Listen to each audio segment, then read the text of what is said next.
Hello बच्चों, स्वागत है आज के इस नए वीडियो में। आज के इस वीडियो में हम लोग सीखने वाले हैं उदाहरण नंबर 5 को।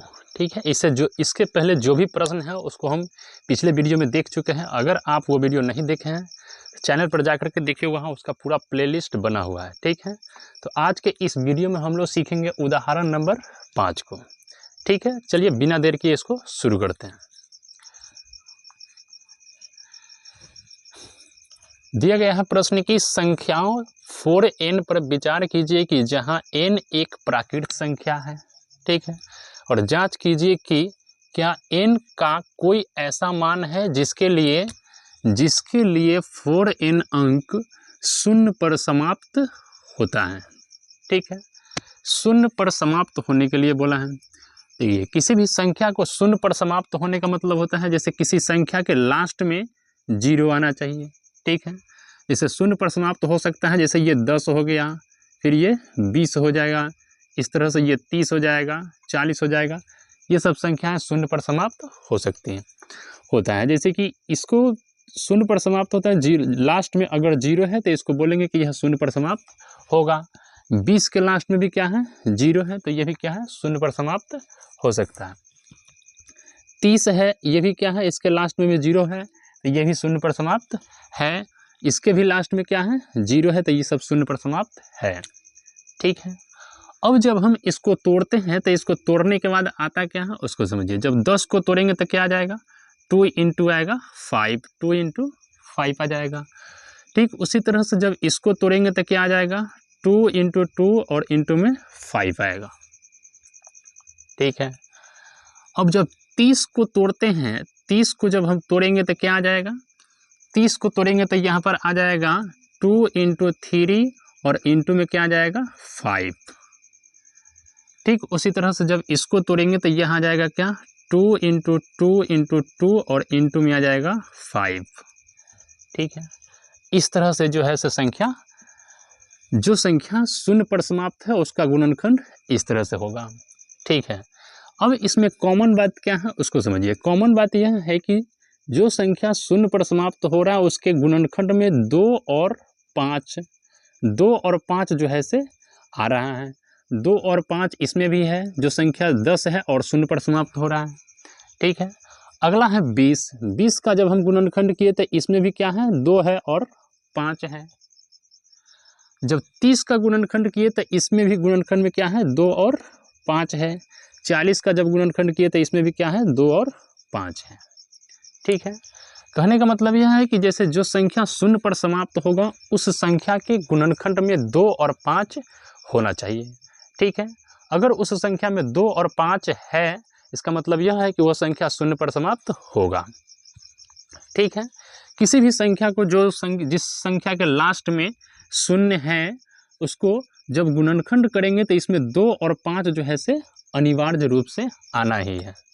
ठीक है, अगर 2 और 5 आएगा तभी ये संख्या शून्य पर समाप्त हो सकता है। ठीक है, अब यहाँ बोला है कि 4n अंक शून्य पर समाप्त होता है। ठीक है, जहाँ n क्या है, एक प्राकृत संख्या है। n क्या है, प्राकृत संख्या है। 4n है और n बोला है प्राकृत संख्या है, मतलब n बराबर हो जाएगा 1 2 3 4 5, आप जो भी मन है ले लीजिए। ठीक है, प्राकृत संख्या तो सभी होते हैं। अब यहाँ से क्या करेंगे, अगर n का मान हम यहाँ रखते हैं क्या, 4, तो यह आ जाएगा 4 का पावर क्या है, 1, तो 4 होता है। 4 का पावर अगर 2 रखते हैं तो यह आ जाएगा क्या, 4 इंटू 4 यानी क्या आ जाएगा, 4 इंटू 4 यानी आ जाएगा ये 16। ठीक है, 4 के पावर अगर यहाँ पर 3 रखते हैं तो यहाँ आ जाएगा क्या, 4 गुने 4 गुने 4 यानी आ जाएगा क्या, 64। ठीक है, अब इस तरह से जो भी मान है हम रखते जाएंगे तो इसका मान जो है से निकलते जाएगा। अब आगे हमको बोला है कि n एक प्राकृत संख्या है जहां n का कोई ऐसा मान है जिसके लिए 4n अंक शून्य पर समाप्त हो सकता है। ठीक है, n का कोई ऐसा मान है, जैसे n के स्थान पर कोई भी ऐसा मान लेंगे, कोई भी मान ऐसा है कि क्या हो जाएगा, 4n जो है से शून्य पर समाप्त होगा। ठीक है, तो n का कोई भी मान ले लीजिए, इसमें मान जो है से इसके गुणनखंड में क्या आ जाएगा, जब 16 को तोड़ेंगे तो क्या आएगा, 2 आ जाएगा, और फिर से 2 आएगा, फिर ये 2 आ जाएगा, फिर ये 2 आ जाएगा, फिर ये 2 आ जाएगा। ठीक है, इस तरह से ये आते जाएगा। 2 के अलावा इसमें क्या गया, 5 जो है से नहीं आया, क्योंकि शून्य पर समाप्त होने के लिए इसमें क्या चाहिए, 2 और 5 दोनों चाहिए। ठीक है, और इसमें क्या है, केवल और केवल 2 है, 5 नहीं है। इसका मतलब ये शून्य पर समाप्त नहीं हो रहा है।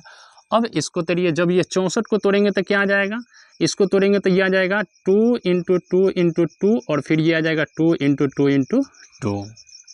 ठीक है, इस तरह से आ जाएगा। और इसमें भी जब गुणनखंड किए तो इसमें भी क्या आ गया, 2 के अलावा और कोई दूसरा 5 जो है से नहीं आ रहा है। ठीक है, अब 5 जो कि नहीं आ रहा है तो क्या हो जाएगा, ये भी संख्या शून्य पर समाप्त नहीं होगा। ठीक है, तब n का कोई भी मान ले लीजिए, ये जो है से n का कोई भी मान अगर यहाँ पर रखेंगे तो इसमें शून्य पर समाप्त, जो कि लास्ट में शून्य जो है से नहीं आने वाला है। ठीक है, इसी बात को भाषा में लिखना है किस तरह से, उसको देखिए। यहाँ पर लिखेंगे, यदि किसी संख्या के अभाज्य गुणनखंड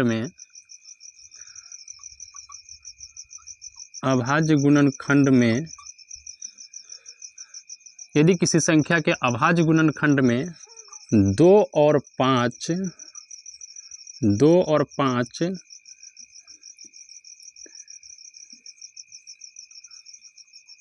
अनिवार्य रूप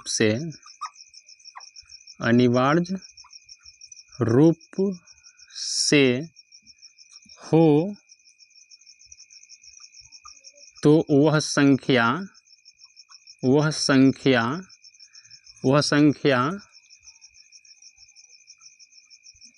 शून्य पर समाप्त होगा। ठीक है, 2 और 5 अगर उपस्थित है उसके गुणनखंड में तो क्या हो जाएगा, वो संख्या शून्य पर समाप्त हो जाएगा। ठीक है, क्योंकि 4n का जब हम गुणनखंड किए तो क्या आ जाएगा, यहाँ पर 2 × 2 और इसका पावर क्या है, n है।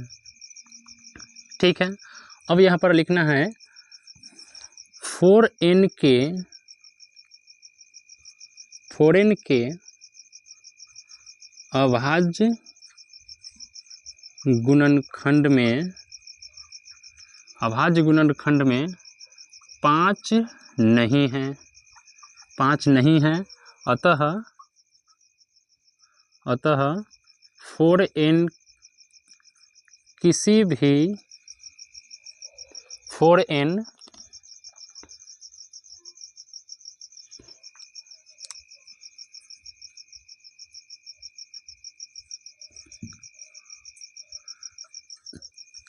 अब यहाँ जाएगा, अतः 4n अंक शून्य पर समाप्त नहीं होगा, शून्य पर समाप्त नहीं होगा। ठीक है, तो इस तरह से जो है से इस प्रश्न को आप बना सकते हैं। तो इस तरह से इस प्रश्न को बनाना है। 0 पर समाप्त होने के लिए इसके गुणनखंड में क्या आना चाहिए, 2 और 5 दोनों आना चाहिए, जो कि यहाँ पर क्या आया, जब 4 का गुणनखंड किए तो केवल 2 आया है और इसमें 5 नहीं आया है। ठीक है, इसलिए यहाँ पर लिख दे कि 5 इसमें उपस्थित नहीं है। जब 5 नहीं है तो यह संख्या शून्य पर समाप्त नहीं हो सकता है। ठीक है, चूँकि शून्य पर समाप्त होने के लिए इसमें चाहिए क्या, 2 और 5 दोनों चाहिए।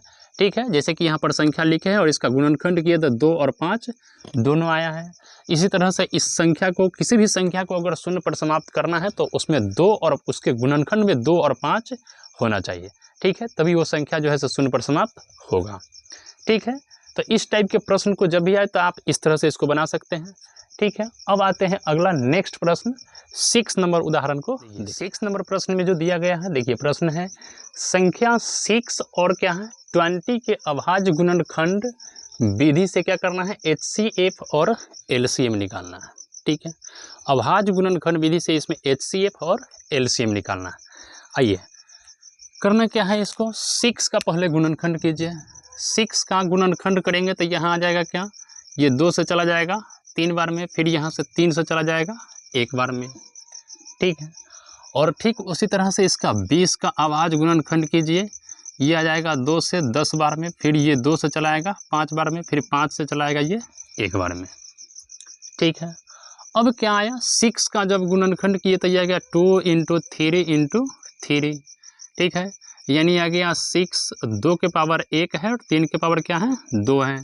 फिर उसी तरह से 20 का जब गुणनखंड किए तो क्या आ गया 2 × 2 × 5 ये आया। अब इसको लिख सकते हैं 2 के पावर 2 और गुना में 5। ठीक है, इसका जो है से 20 का गुणनखंड आ गया 2 के पावर 2 और 5। 6 का गुणनखंड क्या आया 1, 2 के पावर 1 है और 3 के पावर क्या है 2 है। इसका HCF निकालना है और LCM। HCF जो होता है उसको देखिए, HCF का मतलब होता है हाईएस्ट कॉमन फैक्टर। ठीक है, इसमें क्या करना है, जो दोनों में जो कॉमन है उसको लेना है। तो दोनों में क्या कॉमन है 2 है और यहाँ भी 2 है। ठीक है, 2 है और यहाँ भी क्या है 2 है। तो 2 जो दोनों में कॉमन है उसको पहले ले लीजिए 2। ठीक है, और इसका क्या करना है, न्यूनतम पावर वाला लेना है, मतलब सबसे कम पावर वाला। कम पावर वाला दोनों में से क्या है, यहाँ क्या है, यहाँ 2 के पावर 2 है और यहाँ 2 के पावर क्या है 1 है। तो क्या हो जाएगा 2 के पावर 1, 2 के पावर यहाँ पर क्या हो जाएगा 1। HCF में जो है से न्यूनतम पावर वाला को लिया जाता है। ठीक है, अब क्या करना है, इसका LCM निकालिए। LCM हो जाएगा highest common factor, lowest common factor. LCM का मतलब होता है लोएस्ट कॉमन फैक्टर। ठीक है, इसमें क्या करना है कि जो दोनों में है शामिल उस सब को लेना है। ठीक है, जैसे यहाँ पर 2 है 3 है और 5 है, 2 3 और 5 है, ले लीजिए सबको। 2 है फिर 3 है, उसके बाद क्या है 5 है। ठीक है, और इसमें क्या करना है, इसका अधिकतम पावर लेना है। जैसे 2 का अधिकतम पावर क्या है, फिर से 3 का अधिकतम पावर क्या है, 5 का अधिकतम पावर क्या है। तो 2 का अधिकतम पावर क्या है, यहाँ 2 का 1 पावर है और यहाँ 2 का कितना पावर है 2 है। तो ये वाला इसमें आ जाएगा 2 के पावर 2। ठीक है, ठीक उसी तरह से 3 के पावर इसमें नहीं है और 3 के पावर यहाँ क्या है 2 है, तो इसमें आ जाएगा 3 के पावर 2। और 5 चूँकि यहाँ पर 1 ही बार है तो 5 को रहने दीजिए। अब यहाँ से इसको कर लेंगे, 2 के पावर 2 क्या होता है, हो जाएगा 4, 3 के पावर 2 क्या हो जाएगा 9 और ये आ जाएगा 5। ठीक है, इसको जब गुना करेंगे तो ये आ जाएगा 5 चौके 20 और 9 180। इसका LCM क्या हो जाएगा 180 हो जाएगा। ठीक है, HCF इसका हो जाएगा 2 और LCM हो जाएगा 180। ठीक है, तो HCF और LCM अगर अभाज्य गुणनखंड विधि से अगर निकालना है तो आप इस तरह से जो है से इसको निकाल सकते हैं। ठीक है।